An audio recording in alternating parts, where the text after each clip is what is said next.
আল্লাহও চায় আপনি আপনারা ছোট করেন। আল্লাহর এটা দেখতে বড্ড ভালো লাগে যে আমার বান্দা ছোট হয়ে থাকতে চায়।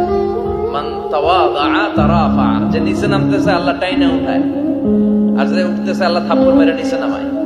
কথা কন।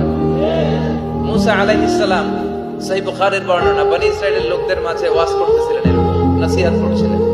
তো একজন দাঁড়িয়ে বলল, ইয়া নবী আল্লাহ মুসা, মান আ'লামুন নাস ফিল আরদ।